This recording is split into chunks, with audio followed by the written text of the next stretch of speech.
Hi hello friends, welcome back to my YouTube channel. ಎಲ್ಲರೂ ಹೇಗಿದ್ದೀರಾ? I hope ಎಲ್ಲರೂ ಚೆನ್ನಾಗಿದ್ದೀರಾ ಅಂತ ಭಾವಿಸ್ತಾ ಇವತ್ತಿನ ವ್ಲಾಗ್ನ ನಾನು ಸ್ಟಾರ್ಟ್ ಮಾಡ್ತಾ ಇದ್ದೀನಿ. ಆ್ಯಕ್ಚುಲಿ ಏನಂದರೆ ಇವತ್ತು ಮಧ್ಯಾಹ್ನದಿಂದ ವ್ಲಾಗ್ ಸ್ಟಾರ್ಟ್ ಮಾಡ್ತಾ ಇದ್ದೀನಿ. ನೆನ್ನೆಲ್ಲ ಫುಲ್ ಸುತ್ತಾಡ್ಬಿಟ್ಟು ಸ್ವಲ್ಪ ಟಯರ್ಡ್ ಆದಂಗೆ ಆಗೋಗಿದೆ. ಅದಕ್ಕೆ ಲೇಟಾಗಿ ಎದ್ಬಿಟ್ಟು ಲೇಟಾಗಿ ಸ್ನಾನ ಮಾಡ್ಕೊಂಡು ಲೇಟಾಗಿ ತಿಂದ್ಕೊಂಡು ಕೂತಿದ್ವಿ ನಾನು ಮಮ್ಮಿ. ಅಷ್ಟರಲ್ಲಿ ನಮ್ಮ ಆಂಟಿ ಮತ್ತು ನಮ್ಮ ಆಂಟಿ ಮಗ ಇಬ್ಬರು ಬಂದರು. ಆಂಟಿ ಅಂದರೆ ನಿಮಗೆ ಗೊತ್ತಿರುತ್ತೆ, ನಮ್ಮ ಅಮ್ಮನ ತಂಗಿ ಮತ್ತು ನಮ್ಮ ಅಮ್ಮನ ತಂಗಿ ಮಗ. ನಾನು ಬಂದಿದ್ದೀನಿ. ಬಂದು ಆಲ್ಮೋಸ್ಟ್ ಒಂದು 10 ಡೇಸ್ ಮೇಲಾಯಿತು. ನೋಡ್ಕೊಂಡು ಹೋಗೋಣ ಅಂತ ಬಂದಿದ್ದಾರೆ. ನಾನು ಸ್ವಲ್ಪ ಬೇರೆ ವೀಡಿಯೋ ಎಡಿಟ್ ಮಾಡೋದಿತ್ತು ಇಷ್ಟೊತ್ತವರೆಗೂ, ಅದನ್ನು ಮುಗಿಸ್ದೆ. ನೆನ್ನೆ ಮಾಡೋಣ ಅಂತ ಅಂದ್ಕೊಂಡೆ, ಬಟ್ ನೆನ್ನೆ ಎಲ್ಲ ಬೆಳಗ್ಗೆಯಿಂದ ಸಂಜೆವರೆಗೂ ಅಲ್ಲೇ ಓಡಾಡಿದ್ದಾಯಿತು. ಸೊ ಇವತ್ತು ಕಂಪಲ್ಸರಿ ಮಾಡಬೇಕಿತ್ತಲ್ಲ ಅಂದ್ಬಿಟ್ಟು ಎಲ್ಲನೂ ಮುಗಿಸಿದ್ದೀನಿ. ಮತ್ತು ನಮ್ಮ ಆಂಟಿ ಮಗ ಮಲ್ಕೊಂಡಿದ್ದಾನೆ, ಚಿಕ್ಕವನು, ನೋಡ್ತಾ ಇದ್ದೀರಲ್ಲ. ಆ್ಯಂಡ್ ಬನ್ನಿ ನಮ್ಮ ಆಂಟಿ ಏನು ಮಾಡ್ತಾಯಿದ್ದಾರೆ, ನಾನ್ ವೆಜ್ ಮಾಡ್ತಾಯಿದ್ದಾರೆ. ಆ್ಯಕ್ಚುಲಿ ಇವತ್ತು ನಾನು ಸ್ಯಾಟರ್ಡೇ ತಿನ್ನಲ್ಲ, ನಮ್ಮ ಮಮ್ಮಿನೂ ತಿನ್ನಲ್ಲ. ನಾವು ಬೇರೆ ಸಾಂಬಾರು ರೆಡಿ ಇದೆ. ಹಾಗೆ ಫ್ರೆಂಡ್ಸ್, ಕಿಚನಿಗೆ ಬಂದೆ. ಇಲ್ಲಿ ನೋಡಿದ್ರೆ ಚಿಕನ್ ಸಾಂಬಾರು ಘಮ್ ಅಂತಾಯಿತು. ಬಟ್ ನಾನಿವತ್ತು ತಿನ್ನೋ ಹಂಗಿಲ್ಲ. ಜಾಸ್ತಿ ಏನು ಅನಿಸ್ಲಿಲ್ಲ ತಿನ್ನಬೇಕು ಅಂತ. ಬಟ್ ಎಲ್ಲರೂ ಊಟ ಮಾಡ್ತಿರುವಾಗ ಅನ್ನಿಸ್ತು ಸ್ವಲ್ಪನಾದರೂ ಟೇಸ್ಟ್ ಮಾಡಬೇಕು ಅಂತ. ಬಟ್ ಏನಂದರೆ ಒಂದೇನು ಗೊತ್ತಾ, ಇದು ಎರಡು ಕಡೆ ಆಗುತ್ತೆ. ಸ್ಯಾಟರ್ಡೇ, ಥರ್ಸ್ಡೇ, ಮಂಡೇ ನಾನು ಯೂಶ್ವಲಿ ತಿನ್ನಲ್ಲ, ನಾನ್ ವೆಜ್ನ ತಿನ್ನೋದೇ ಇಲ್ಲ. ಒಂದು ಕಡೆ ದೇವ್ರ ಹೆಸರು ಹೇಳ್ಕೊಂಡ್ರೆ, ಇನ್ನೊಂದು ಕಡೆ ಏನು ಯೂಸು ಅಂತ ಹೇಳಿದ್ರೆ, ಅಟ್ಲೀಸ್ಟ್ ವಾರದಲ್ಲಿ ಒಂದು 3 ದಿನ ನಾವು ತಿನ್ನಲ್ವಲ್ಲ ಅನ್ನೋದೊಂದು ನಮಗೆ ತೃಪ್ತಿ ಇರುತ್ತೆ. ಅದೊಂದು ಖುಷಿ ಆಗುತ್ತೆ. ಹಾಗೆ ನೋಡ್ತಾ ಇದ್ರಲ್ಲ ಫ್ರೆಂಡ್ಸ್, ರವೆ ಉಂಡೆ ಆ್ಯಕ್ಚುಲಿ ಎಲ್ಲರೂ ತಿಂದು ಆಲ್ರೆಡಿ ಖಾಲಿ ಮಾಡಿಬಿಟ್ಟಿದ್ವಿ. ಅರ್ಧ ಖಾಲಿ ಮಾಡಿ ಅರ್ಧ ಉಳಿಸಿದ್ವಿ. ನಮ್ಮ ಆಂಟಿ ಬರ್ತಾ ಮಾಡ್ಕೊಂಬಂದಿದ್ರು ನನಗೆ ಅಂತ. ಅವರು ಕರೀತಾಯಿದ್ರು, ನಾವು ಹೋಗೋಕ್ಕಾಗಿರಲಿಲ್ಲ. ಸೊ ಅವರೇ ಮನೇಲಿ ಬೆಳಿಗ್ಗೆನೇ ಎಲ್ಲ ಕೆಲಸ ಮುಗಿಸಿ ರವೆ ಉಂಡೆ ಮಾಡಿಕೊಂಡು ಬಂದಿದ್ರು ಗೈಸ್. ತಿಂದ್ವಿ, ಎಲ್ಲರೂ ತಿಂದು ಇವಾಗ ಉಳಿದಿರೋಷ್ಟು ನಿಮಗೆ ತೋರಿಸ್ತಾ ಇದ್ದೀವಿ. ತುಂಬ ಚೆನ್ನಾಗಿತ್ತು ರವೆ ಉಂಡೆ ಅಂತೂ, ಸಾಫ್ಟಾಗಿತ್ತು. ಯೂಶ್ವಲಿ ಫುಲ್ಲು ಗಟ್ಟಿ ಮಾಡ್ತಾರೆ ಕೆಲವೊಬ್ಬರು, ಅದಂತೂ ಇಷ್ಟ ಆಗೋಲ್ಲ. ಏನೋ ಒಂದು ತಿಂದರೂ ಈ ಥರ ಸಾಫ್ಟಾಗಿ ಇದ್ದರೆ ತಿನ್ಬೋದು. ತುಂಬ ಚೆನ್ನಾಗಿತ್ತು ರವೆ ಉಂಡೆ ಅಂತೂ. ಹಾಗೆ ಇಲ್ಲಿ ಚಿಕನ್ ಸಾಂಬಾರು ಮಾಡ್ತಾ ಬೇರೆ ಏನೋ ಮಾಡೋಕ್ಕೆ ಪ್ಲ್ಯಾನ್ ಮಾಡ್ತಾಯಿದ್ರು ಇಬ್ಬರು ಅಕ್ಕ ತಂಗಿ. ನಾನು ಸ್ವಲ್ಪ, ನನಗೆ ನಿನ್ನೆ ಎಲ್ಲ ಟ್ರಾವೆಲ್ ಮಾಡಿ ಸ್ವಲ್ಪ ಟಯರ್ಡ್ ಆಗಿತ್ತು ಅಂತ ಹೇಳಿದ್ನಲ್ಲ, ಅದಕ್ಕೋಸ್ಕರ ನಾನು ಹೋಗಿ ಮಲ್ಕೊಬಿಟ್ಟೆ. ಹಾಗೆ ನಾನು ಮಲಗಿ ಎದ್ದೋಳಷ್ಟರಲ್ಲಿ ಚಕ್ಲಿ ಎಲ್ಲ ಮಾಡಿ ರೆಡಿ ಮಾಡಿಬಿಟ್ಟಿದ್ರು, ನೋಡ್ತಾ ಇದ್ದೀರಲ್ಲ. ಯೂಶ್ವಲಿ ತುಂಬ ರಿಸ್ಕಿ ಕೆಲಸ ಇವೆಲ್ಲ. ಕೆಲವೊಬ್ಬರು ಮನೇಲಿ ಮಾಡಿಕೊಂಡು ಜಾಸ್ತಿ ಸ್ಟಾಕ್ ಇಟ್ಕೊಂಡಿರ್ತಾರೆ ಅವಾಗವಾಗ ತಿನ್ನೋದಕ್ಕೆ. ಕೆಲವೊಬ್ಬರು ಅಯ್ಯೋ ಇಷ್ಟೊಂದು ಯಾಕೆ ಕಷ್ಟಪಡಬೇಕು, ಹೊರಗಡೆಯಿಂದನೇ ತಂದು ತಿನ್ಬೋದಲ್ಲ ಅಂತ ಕೆಲವೊಬ್ರು ಯೋಚನೆ ಇರುತ್ತೆ. ಒಬ್ಬೊಬ್ರದ್ದು ಒಂದೊಂದು ಥರ ಥಿಂಕಿಂಗ್ ಇರುತ್ತೆ. ನಮ್ಮ ಮನೇಲೂ ಅಷ್ಟೇ ತುಂಬ ಜಾಸ್ತಿ ಇತ್ತೀಚೆಗೆ ಮುಂಚೆಲ್ಲ ನಮ್ಮ ಮಮ್ಮಿ ಜಾಸ್ತಿ ಮಾಡ್ತಾಯಿತ್ತು. ಇತ್ತೀಚೆಗೆ ನಾನೇ ಸುಮ್ಮನೆ ಯಾಕೆ ರಿಸ್ಕ್ ತೊಗೋತೀಯ ಅಂತ ಮಾಡ್ಸೋದು ಕಡಿಮೆ ಮಾಡಿದೆ. ಸೊ ಚೆನ್ನಾಗಿತ್ತು, ಚಕ್ಲಿನೂ ಅಷ್ಟೇ ಚೆನ್ನಾಗಿತ್ತು. ಹಾಗೆ ಸಂಜೆ ಹೇಗಾಯಿತು ಅನ್ನೋದೇ ಗೊತ್ತಾಗಲಿಲ್ಲ. ನಮ್ಮ ಅಂಕಲ್ ಬಂದು ಇವಾಗ ನಮ್ಮ ಆಂಟಿ ಮತ್ತು ಆಂಟಿ ಮಗನ ಕರ್ಕೊಂಡು ಹೋಗ್ತಾ ಇದ್ದಾರೆ. ಆ್ಯಕ್ಚುಲಿ ನಾವು ಆಂಟಿನ ಇಡ್ಸ್ಕೊಬೋದಿತ್ತು, ನಾವೇ ನಾಳೆ ಇರ್ತಾ ಇಲ್ವಲ್ಲ, ದೇವಸ್ಥಾನಕ್ಕೆ ಹೋಗ್ತಾ ಇದ್ದೀವಿ. ಸೊ ನಾವೇ ಹೋಗೋಣ ಇನ್ನೊಂದು 4-5 ದಿನ, 1 ವೀಕ್ ಬಿಟ್ಟು ಅಂತ ಅಂದ್ಕೊಂಡ್ವಿ ನಾನು ಮಮ್ಮಿ. ಆ್ಯಂಡ್ ಆಂಟಿ ಮತ್ತು ಆಂಟಿ ಮಗ, ಅಂಕಲ್ಲು ಎಲ್ಲರೂ ಇವಾಗ ಹೋಗ್ತಾ ಇದ್ದಾರೆ. ಹೇಗಾಯಿತು ದಿನ ಅನ್ನೋದೇ ಗೊತ್ತಾಗಲಿಲ್ಲ. ಚೆನ್ನಾಗಿತ್ತು. Day was really good. ಹಾಗೆ ಫ್ರೆಂಡ್ಸ್, ನೋಡಿದ್ರಲ್ಲ ಇವತ್ತೊಂದು ದಿನ ಈ ರೀತಿ ಮುಗೀತು. ಏನಂದರೆ ಬೆಳಗ್ಗೆ ನಾರ್ಮಲಾಗಿ ಇವತ್ತು ಡೇ ಸ್ಟಾರ್ಟ್ ಮಾಡಿದೆ. ಆ್ಯಂಡ್ ನಮ್ಮ ಆಂಟಿ ಬಂದರು. ನಾನು ಬಂದು ಆಲ್ಮೋಸ್ಟ್ ಒಂದು 10 ಡೇಸ್ ಮೇಲಾಗಿದೆ. ನಮ್ಮನ್ನೇ ಬನ್ನಿ ಅಂತ ಇದ್ರು. ನಾನು ಸ್ವಲ್ಪ ಅಲ್ಲಿ ಇಲ್ಲಿ ಹೊರಗಡೆ ಓಡಾಡೋದೇ ಆಯ್ತಲ್ಲ, ಸೊ ಹೋಗೋಕ್ಕಾಗಲಿಲ್ಲ. ಸೊ ಅವರೇ ಬಂದರು, ಮತ್ತು ಅವರು ವಾಪಸ್ ಹೊಟ್ಟೋದ್ರು. 1-2 ದಿನ ಇರ್ತಾಯಿದ್ರು. ನಾವು ನಾಳೆ ನಿಮಗೆ ಗೊತ್ತಿರೋ ಹಾಗೆ ರಮ್ಯಾಕ್ ಅವ್ರದ್ದು ಅರ್ಕೆ ತೀರಿಸ್ತಾ ಇದ್ದಾರೆ.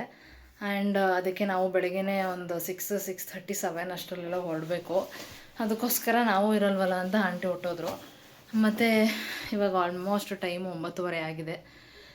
ಮಲ್ಕೊಳ್ಳೋಕೆ ಬೆಡ್ಡಿಗೆ ಬಂದಿದ್ದೀನಿ. ಬೆಳಗ್ಗೆ ಎದ್ದೇಳಬೇಕು, ಒಂದು 5ಗೆ ಎದ್ದು ರೆಡಿ ಆಗಬೇಕು. ನಾನು ಮತ್ತು ಮಮ್ಮಿ ಹೋಗ್ತಾಯಿದ್ದೀವಿ. ಅಲ್ಲಿ ಶಿವು ಅವರು, ಅಮ್ಮ, ಚಿಂಟು ಇಬ್ಬರನ್ನೂ ಕರ್ಕೊಂಡು ನಮ್ಮನ್ನ ಇಲ್ಲಿ ಪಿಕ್ ಮಾಡಿಕೊಂಡು ಡೈರೆಕ್ಟ್ ಹೋಗ್ತೀವಿ. ಫಸ್ಟೇ ರಮ್ಯಾಕ್ಕ ಅವರೆಲ್ಲ ಹೋಗಿರ್ತಾರೆ.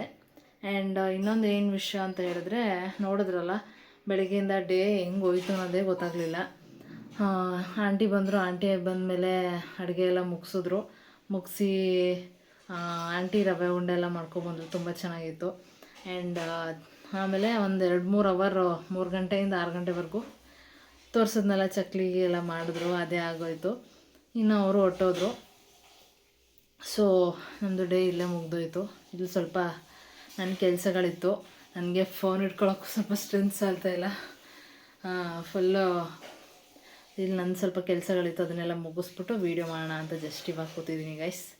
ಇನ್ನೊಂದು ಏನಂತ ಹೇಳಿದ್ರೆ, ನಾನು ಮೊನ್ನೆ ಗೊತ್ತು ಸಿಟಿಗೆ ಹೋಗಿದ್ದೆ ಅಂತ ಹೇಳಿದ್ದೆ ಸೀರೆ ಪರ್ಚೇಸ್ ಮಾಡೋಕ್ಕೆ, ಸ್ವಲ್ಪ ಶಾಪಿಂಗ್ ಇತ್ತು. ಆವಾಗ ನಿಮಗೆ ಏನು ತೊಗೊಂಡೆ ಏನು ಅಂತ ನಿಮಗೆ ತೋರಿಸಿರ್ಲಿಲ್ಲ. ಸೊ ಇವತ್ತು ನಿಮಗೆ ಏನು ತೊಗೊಂಡೆ ಏನು ಅಂತ ನಿಮಗೆ ತೋರಿಸ್ತೀನಿ. ಸ್ಯಾರಿ ತೊಗೊಂಡಿದ್ದೀನಿ, 2 ಸ್ಯಾರಿ ತೊಗೊಂಡಿದ್ದೀನಿ. ಸೊ ಇಷ್ಟ ಆಗಿರೋದು ಅಂದರೆ ಏನಂದರೆ, ಈಗ ಇನ್ನೂ ಹಬ್ಬಗಳು ಯಾವುದೂ ಬಂದಿಲ್ಲ. ವರಮಹಾಲಕ್ಷ್ಮಿ ಹಬ್ಬ ಇವಾಗ ಸ್ಟಾರ್ಟ್ ಆಗುತ್ತೆ ನೆಕ್ಸ್ಟ್ ಮಂತು, ಕರೆಕ್ಟಾಗಿ ಇನ್ನು 1 ಮಂತು ಇಲ್ಲ ವರಮಹಾಲಕ್ಷ್ಮಿ ಹಬ್ಬ. ಆ್ಯಂಡ್ ಗೌರಿ ಗಣೇಶ ಹಬ್ಬ ಇನ್ನೂ ನೆಕ್ಸ್ಟ್ ಬರುತ್ತೆ, ದೀಪಾವಳಿ, ದಸರಾ ಅಂತ ಬರ್ತಾ ಇರುತ್ತೆ. ಬಟ್ ನಮಗೆ ಅಷ್ಟೊಂದು ಕಲೆಕ್ಷನ್ ಇಷ್ಟ ಆಗಲಿಲ್ಲ ಯಾವುದೂ. ಬಟ್ ನಾವು ಮುಂಚೆ ನಾನಂತೂ ಮದುವೆ ಟೈಮಲ್ಲಿ ತೊಗೊಂಡಿದ್ದು ಸೀರೆಗಳೇ, ಇನ್ನು ಯಾವ ಸೀರೆನೂ ನಾನು ತೊಗೊಂಡೇ ಇಲ್ಲ. ಸೊ ತೊಗೊಳ್ಳೋಣ ಅಂತ ಹೋದೆ, ಬಟ್ ಕಲೆಕ್ಷನ್ಸ್ ನನಗೆ ಯಾವುದೂ ಇಷ್ಟ ಆಗಲಿಲ್ಲ. ಯಾವ ಸೀರೆ ತೋರಿಸಿದ್ರು ನಮ್ಮ ಮದುವೆಗೂ ಮುಂಚೆ ತೋರಿಸ್ತಾ ಇದ್ರಲ್ಲ ನೋಡಿ, ಅದೇ ಸೀರೆ ಅನಿಸ್ತಾಯಿತ್ತು.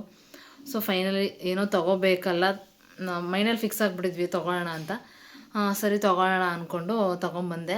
ಬಟ್ ನನಗೆ ಸ್ಯಾಟಿಸ್ಫೈ ಆಗೋ ಥರನೇ ತೊಗೊಂಡೆ, ಏನಿಲ್ಲ. ಫ್ರೆಂಡ್ಸ್, ನನ್ನ ಕೈಯಲ್ಲಿ ನಾನು ತೊಗೊಂಬಂದಿದ್ದ ಸೀರೆ ಇದೆ.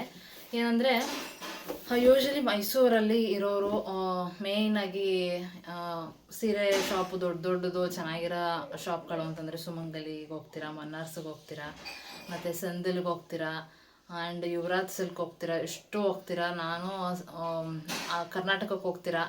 ಬಟ್ ನಾನು ನಾರ್ಮಲಾಗಿ ಸುಮಂಗಲಿಗೆ ಹೋದೆ, ಮನ್ನಾರ್ಸಿಗೆ ಹೋದೆ. ಅಲ್ಲೆಲ್ಲ ಹೇಳಿದ್ನಲ್ಲ ನಾನು ಆವಾಗಲೇ, ಹಳೆ ಸೀರೆ ಥರನೇ ಇರ್ತಾಯಿತ್ತು. ಅಟ್ಲೀಸ್ಟ್ ತೊಗೋತೀವಿ, ಕಡಿಮೆದೋ ಜಾಸ್ತಿದೋ ನಮ್ಗೊಂಚೂರು ಇಷ್ಟ ಆಗೋ ಥರ ತೊಗೊಳ್ಳೋಣ. ಆಮೇಲೆ ಮದುವೆಲಿ ಜಾಸ್ತಿ ಸೀರೆ ತೊಗೊಬಿಟ್ಟಿದ್ದೀನಲ್ಲ, ಸಿಮಿಲರೇ ಆಗಿಬಿಡುತ್ತೆ. ಎಷ್ಟೊಂದು ನನ್ನ ಹತ್ರ ಇರೋದೇ ತೋರಿಸ್ತಾಯಿದ್ರು, ಅದಕ್ಕೆ ನನಗೆ ಸ್ಯಾಟಿಸ್ಫೈ ಆಗಿಲ್ಲ. ಸೊ ಸ್ವಲ್ಪ ಹಂಗೆ ಒಳಗಡೆ ಹೋಗಿ ಬೇರೆ ಕಡೆ ನೋಡಿದೆ. ನಾನು ಯಾವ ತೊಗೊಂಡೆ ಅಂತ ಅಂದರೆ, ನೋಡ್ತಾ ಇದ್ದೀರಲ್ಲ, ಈ ಸೀರೆ ತೊಗೊಂಡೆ. ಇದೊಂಥರ semi crepe Mysuru silk sari. Colour combination ನನ್ನ ಹತ್ರ ಈ ಥರ ಇರಲಿಲ್ಲ. ನೀವು ಅನ್ಕೊಬೋದು ಯಾಕೋ ಇಷ್ಟೊಂದು ಲೈಟ್ ತೊಗೊತೀರಾ, ನೀವು ಸ್ವಲ್ಪ ಕಲರ್ ಆಗಿದ್ದೀರಾ, ಸ್ವಲ್ಪ ಡಾರ್ಕ್ ತೊಗೊಳ್ಳಿ ಚೆನ್ನಾಗಿ ಕಾಣಿಸುತ್ತೆ ಅಂತ ಎಷ್ಟೊಂದು ಜನ ಕಮೆಂಟ್ ಮಾಡಿದ್ರಿ. ನನಗೆ ಕಲರ್ ಅಂದರೆ ನನಗೆ ಮ್ಯಾಚ್ ಆಗುತ್ತೋ ಏನೋ ಗೊತ್ತಿಲ್ಲ, ಬಟ್ ನನಗೆ ಈ ಕಲರ್ ಇಷ್ಟ ಅಂತ ಅನ್ಸಿದ್ರೆ ತೊಗೊಂಬಿಡ್ಬೇಕು ಅನಿಸುತ್ತೆ. ಇದೊಂಥರ ಕಾಂಬಿನೇಷನ್ ಅಂತೂ ನನಗೆ ಸಖತ್ ಇಷ್ಟ ಆಯಿತು. ಎರಡೂ ಲೈಟ್ ಇದೆ. ನೀವು ಕೇಳ್ಬೋದು, ನೀವು ಲೈಟಾಗಿದ್ದೀರಾ, ಸೊ ಇದನ್ನು ಲೈಟಾಗಿ ತೊಗೊಂಡಿದ್ದೀರಲ್ಲ, ಮ್ಯಾಚ್ ಆಗಲ್ಲ ಅಂತ ಹೇಳ್ಬೋದು. ಬಟ್ ಏನೋ ಇದು ಕಲರ್ ಕಾಂಬಿನೇಷನ್ ನೋಡಿದ ತಕ್ಷಣ ನನಗೆ ಸಿಕ್ಕಾಪಟ್ಟೆ ಇಷ್ಟ ಆಯಿತು. ಆ್ಯಕ್ಚುಲಿ ಏನಂದರೆ, ಒಂದು ಸಂಪ್ರದಾಯ. ಮೊದಲನೇ ಆಷಾಢಕ್ಕೆ ಬಂದಿದ್ದೀನಿ, ತವ್ರ ಮನೆಯಿಂದ ಆಷಾಢಕ್ಕೆ ಬಂದರೆ ಹಳೆಯ ಮಗಳಿಗೆ ಬಟ್ಟೆ, ಅಂದರೆ ಬಟ್ಟೆ ಸೀರೆ, ಶಿವವ್ರಿಗೆ ಬಟ್ಟೆ ಮತ್ತು ನನಗೆ ಸೀರೆ ತೊಗೊಳ್ಳೋ ಅಂಥ ಒಂದು ಸಂಪ್ರದಾಯ ಅಂತೆ. ಸೊ ನಮ್ಮಮ್ಮ ಕೊಡಿಸಿರೋ ಸೀರೆ ಇದು ನನಗೆ ಸಖತ್ ಇಷ್ಟ ಆಯಿತು. ಇದು ಉಟ್ಕೊಂಡ್ರು ಅಷ್ಟೇ ಸಾಫ್ಟಾಗಿರುತ್ತೆ. ನಾನು ಮುಂಚೆಲ್ಲ ನನಗೆ ಸೀರೆ ಬಗ್ಗೆ ಅಷ್ಟೊಂದು ಎಕ್ಸ್ಪೀರಿಯೆನ್ಸ್ ಇರಲಿಲ್ವಲ್ಲ, ಉಟ್ಕೊತಾ ಇರಲಿಲ್ವಲ್ಲ. ಇವಾಗ ಎಲ್ಲಾದರೂ ಹೊರಗಡೆ ಹೋಗ್ಬೇಕಾದ್ರೆ ಉಟ್ಕೊತಾ ಇರ್ತೀನಿ. ಸ್ವಲ್ಪ ರಫ್ ಅನ್ಸು, ನನಗೆ ತೀರಾ ಅನ್ಕಂಫರ್ಟಬಲ್ ಫೀಲ್ ಆಗುತ್ತೆ. ಈ ಥರ ಉಟ್ಕೊಂಡ್ರೆ ನೋಡೋಕ್ಕೂ ಸ್ವಲ್ಪ ಗ್ರ್ಯಾಂಡಾಗಿ ಲುಕ್ಕಾಗಿ ಕಾಣಿಸುತ್ತೆ. ಆಮೇಲೆ ನನ್ನ ಬಾಡಿಗೆ ಸ್ವಲ್ಪ ಸಾಫ್ಟಾಗಿ ಕಂಫರ್ಟಬಲ್ ಆಗಿರ್ತೀನಿ. ಎರಡಕ್ಕೂ ಚೆನ್ನಾಗಿರುತ್ತೆ ಅಂತ ನಾನು ಈ ಥರ ಸೆಲೆಕ್ಟ್ ಮಾಡಿದೆ. ನೋಡ್ತಾ ಇದ್ದೀರಲ್ಲ, ಸಕ್ಕತ್ತಾಗಿದೆ ಸೀರೆ ಮಾತ್ರ. ಇದು ಆ್ಯಕ್ಚುಲಿ ಎಲ್ಲಿ ತೊಗೊಂಡಿದ್ದು ಅಂತಂದರೆ, ನನಗೆ ಶಾಪ್ ನೇಮ್ ಗೊತ್ತಿಲ್ಲ, ಬಟ್ ಬ್ಯಾಗ್ ಇದೆ.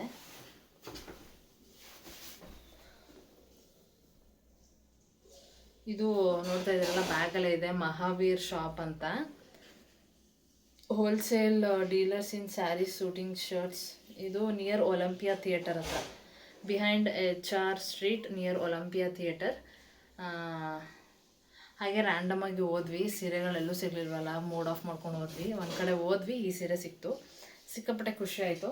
ಸೊ ಹೇಳಿದ್ನಲ್ಲ, ಇದು ನಮ್ಮಮ್ಮ ಕೊಡಿಸಿರೋ ಸೀರೆ, ಆಷಾಢಕ್ಕೆ ಬಂದಿರೋದ್ರಿಂದ ಸಖತ್ ಇಷ್ಟ ಆಯಿತು. ನೆಕ್ಸ್ಟ್ ಇನ್ನೊಂದು, ನಾನು ಸುಮ್ಮನೆ ನೋಡ್ತಾ ಇರಬೇಕಾದ್ರೆ ಇಷ್ಟ ಆಯಿತು, ಈ ಸೀರೆ ತೊಗೊಂಡೆ. ನೋಡ್ತಾ ಇದ್ದೀರಲ್ಲ, ಇದೊಂಥರ ಸಿಂಪಲಾಗಿ ಕಾಣಿಸುತ್ತೆ. ಎಲ್ಲಾದರೂ ವೇರ್ ಮಾಡಿದಾಗಲೂ ಒಂಥರ ಕಂಫರ್ಟಬಲಾಗಿರುತ್ತೆ, ಸಿಂಪಲಾಗಿರುತ್ತೆ ಅಂದ್ಕೊಂಡು ನಾನು ಈ ಸೀರೆ ತೊಗೊಂಡೆ. ನನಗೆ ಸಿಕ್ಕಾಪಟ್ಟೆ ಇಷ್ಟ ಆಯಿತು. ಇದನ್ನು ಸುಮ್ಮನೆ ನೋಡ್ತಾ ಇರಬೇಕಾದ್ರೆ ಇಷ್ಟ ಆಯಿತು, ಸೊ ತೊಗೊಂಡೆ. 2 ಸೀರೆ ತೊಗೊಂಬಂದೆ ಗೈಸ್. ನಮ್ಮ ಮಮ್ಮಿ ಒಂದು ಸೀರೆ ತೊಗೊಂಡ್ರು ಅಷ್ಟೇ.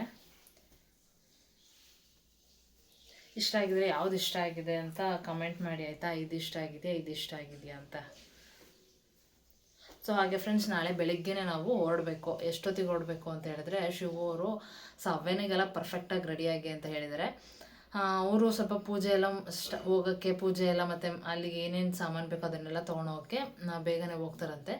ಅದಕ್ಕಿಂತ ಒಂದು 1/2 hour 1 hour ಲೇಟಾಗಿ ಇಲ್ಲಿ ಅಮ್ಮ ಮತ್ತು ಅಥರ್ವ, ಬಂಟು ಎಲ್ಲ ಅಲ್ಲಿ ಸ್ವಲ್ಪ ಒಂದು ಅರ್ಧ ಗಂಟೆ 3/4 ಗಂಟೆ ಇವ್ರನ್ನೆಲ್ಲ ರೆಡಿ ಮಾಡಿಸ್ಕೊಂಡು ಕರ್ಕೊಂಡು ಹೋಗ್ಬೇಕಲ್ಲ, ಲೇಟಾಗಿ ಹೋಗ್ತಾ ಇದ್ದೀವಿ ಅಂತ ಹೇಳಿದ್ರು ಶಿವ ಅವರು. ಆ್ಯಂಡ್ ಇವಾಗ ಏನಿಲ್ಲ, ಮಮ್ಮಿನೂ ಬರ್ತಾರೆ ನಮ್ಮ ಜೊತೆ. ನಾನು ಮಮ್ಮಿ ಇಬ್ಬರು ಇಲ್ಲಿಂದ ಹೋಗೋದು, ಆ ಕಡೆಯಿಂದ ಅವ್ರು 3 ಜನ ಬರ್ತಾರೆ. ಸೊ ಬೆಳಿಗ್ಗೆ ಸ್ವಲ್ಪ ಬೇಗ ಎದ್ದು ರೆಡಿ ಆಗಬೇಕು. ಏನಂದರೆ ಸ್ವಲ್ಪ ಟೆಂಪಲ್ ರನ್ ಜಾಸ್ತಿ ಆಗಿಬಿಟ್ಟಿದೆ ಆಷಾಢ ಟೈಮಲ್ಲಿ ನನಗೆ ಅಂತಾರೆ ಎಲ್ಲರಿಗೂ. ಮುಂಚೆ ಎಲ್ಲ ಮದುವೆಗೂ ಮುಂಚೆ ನಾನು ಅಷ್ಟೊಂದು ಸುತ್ತಾಡ್ತಾನೆ ಇರಲಿಲ್ಲ. ನಂಗೆ ಟ್ರಾವೆಲಿಂಗ್ ಅಂದ್ರೇ ಆಗ್ತಾ ಇರಲಿಲ್ಲ ಅಷ್ಟು. ಇವಾಗ ಏನಾಗಿದೆ ಅಂದರೆ ಟ್ರಾವೆಲ್ ಮಾಡಿ ಮಾಡಿ ಮಾಡಿ ಒಂಥರ ಅಭ್ಯಾಸನೇ ಆಗೋಗಿದೆ. ಬಟ್ ಏನೂ ಮಾಡೋಕ್ಕಾಗಲ್ಲ, ಟ್ರಾವೆಲ್ ಮಾಡಲೇಬೇಕು. ದೇವಸ್ಥಾನ ಅಂತಂದರೆ ಇಲ್ಲ ಅಂತ ಹೇಳೋಕ್ಕಾಗಲ್ಲ. ಬಟ್ ಬೇರೆ ಕಡೆ ಆಯ್ತಂದರೆ ಅಯ್ಯೋ ನಾನು ಬರಲ್ಲ ಅಂತ ಅನ್ಬೋದು. ಬಟ್ ದೇವಸ್ಥಾನ ಅಂತಂದರೆ ಬರಲ್ಲ ಅಂತ ಮನಸ್ಸು ಬರಲ್ಲ. ಸೊ ಹೋಗ್ಬಿಟ್ಟು ನೀಟಾಗಿ ದರ್ಶನ ಮಾಡ್ಕೊಂಡು ಬರಬೇಕು. ಆ್ಯಂಡ್ ಪಿರಿಯಾಪಟ್ಟಣ ದೇವಸ್ಥಾನಕ್ಕೆ ನಾನು ಒಂದು ಸಲನೂ ಹೋಗಿಲ್ಲ. ಸೊ ರಮ್ಯಕ್ಕೆ ಅವಾಗವಾಗ ಹೇಳ್ತಾ ಇರ್ತಾರೆ ಏನಂದರೆ ದೇವರು ತುಂಬ ಪವರ್ಫುಲ್ಲು, ತುಂಬ ಒಳ್ಳೆಯದಾಗಿದೆ ಆ ದೇವರಿಂದ ಅಂತ ಹೇಳ್ತಾ ಇರ್ತಾರೆ. ಸೊ ನನಗೂ ಕ್ಯೂರಿಯಾಸಿಟಿ, ಹೋಗಿ ಬರೋಣ ಒಂದು ಸಲ ಅಂತ. ನಾನು ಒಂದು ಸಲನೂ ದೇವಸ್ಥಾನಕ್ಕೆ ಹೋಗಿಲ್ಲ, ನೋಡೂ ಇಲ್ಲ. ಆ್ಯಂಡ್ 1.5 hour 2 hour ಆಗುತ್ತೆ ನಾವು ಹೋಗಿ ರೀಚ್ ಆಗೋವರೆಗೂ. ಇಲ್ಲಿಂದ ಬಿಟ್ಟರೆ ಹೋಗ್ಬಿಟ್ಟು ಬರೋಣ ಅಂತ ಅಂದ್ಕೊಂಡಿದ್ದೀವಿ. ಇನ್ನೊಂದು ಏನಂದರೆ ಗೈಸ್, ನಾನು ಮುಂಚೆ ಎಲ್ಲ ಸ್ವಲ್ಪ ಟ್ರಾವೆಲ್ ಮಾಡಬೇಕಾದ್ರೂ ನನಗೆ ವಾಮಿಟಿಂಗ್ ಸ್ಟಾರ್ಟ್ ಆಗಿಬಿಡೋದು. ಒಂದು 1/2 hour 3/4 ಗಂಟೆ ಅಷ್ಟೇ ನಂದು ಟ್ರಾವೆಲಿಂಗ್ ಅಂದರೆ. ಅದ್ರ ಮೇಲೆ ಆಗ್ತಾ ಇರಲಿಲ್ಲ. ನಾನು ಎಲ್ಲೇ ಹೋದರೂ ನಾನು ವಾಮಿಟ್ ಸ್ಟಾಪ್ ಆಗೋ ಟ್ಯಾಬ್ಲೆಟ್ ತೊಗೊಂಡೇ ಹೋಗಬೇಕು. ಇತ್ತೀಚೆಗೆ ಟ್ರಾವೆಲ್ ಮಾಡಿ ಮಾಡಿ ಅಭ್ಯಾಸಕ್ಕೆ ನನಗೆ ವಾಮಿಟೇ ಬರೋ ಥರ ಆಗ್ತಾಯಿಲ್ಲ, ಹಂಗೆ ಸ್ಟಾಪ್ ಆಗೋಗಿದೆ ಅಂದ್ಕೊಳ್ಳಿ. ಅಂದರೆ ಅಭ್ಯಾಸ ಆಗ್ತಾ ಎಲ್ಲರಿಗೂ ಹಾಗೆ ಅನಿಸುತ್ತೆ. ಜಾಸ್ತಿ ಆಮೇಲೆ KR ನಗರಕ್ಕೆ ನಮ್ಮ ಊರು ಅಂತಂದಮೇಲೆ ನಾವು ಹೋಗ್ತಾ ಇರಬೇಕು. ಮಂತ್ಲಿ ಅಟ್ಲೀಸ್ಟ್ 2 times ಆದರೂ ಹೋಗ್ತಾ ಇರ್ತೀವಿ. ಸೊ ಅದೇ ಪ್ರಾಕ್ಟೀಸ್ ಆಗಿಬಿಟ್ಟಿದೆ ಅನಿಸುತ್ತೆ ನಮಗೆ KR ನಗರ ಹೋಗಿ ಹೋಗಿ. ಸೊ ಗೈಸ್, ಇವಾಗ ಏನಿಲ್ಲ, ಮಲ್ಕೋಬೇಕು, ಟೈಮ್ ಆಗಿದೆ. ಇದಾಗಿತ್ತು ನನ್ನ ಇವತ್ತಿನ ವ್ಲಾಗ್. ಈ ವ್ಲಾಗ್ ನಿಮಗೆ ಇಷ್ಟ ಆಗಿದೆ ಅಂತ ಭಾವಿಸ್ತೀನಿ. ಇಷ್ಟ ಆಗಿದ್ದರೆ ಲೈಕ್ ಮಾಡಿ, ಶೇರ್ ಮಾಡಿ, ಹಾಗೆ ಕಮೆಂಟ್ ಮಾಡಿ. ಆ್ಯಂಡ್ ಇನ್ನೂ ಯಾರ್ಯಾರು ನನ್ನ ಚಾನಲ್ನ ಸಬ್ಸ್ಕ್ರೈಬ್ ಮಾಡಿದೆ, ಹಾಗೆ ನನ್ನ ವೀಡಿಯೋಸ್ನ ನೋಡ್ತಾ ಇದ್ದೀರಾ, ಪ್ಲೀಸ್ ಸಬ್ಸ್ಕ್ರೈಬ್ ಮಾಡಿಕೊಂಡು ವೀಡಿಯೋಸ್ನ ನೋಡಿ ಅಂತ ಕೇಳ್ಕೊತೀನಿ. Thank you.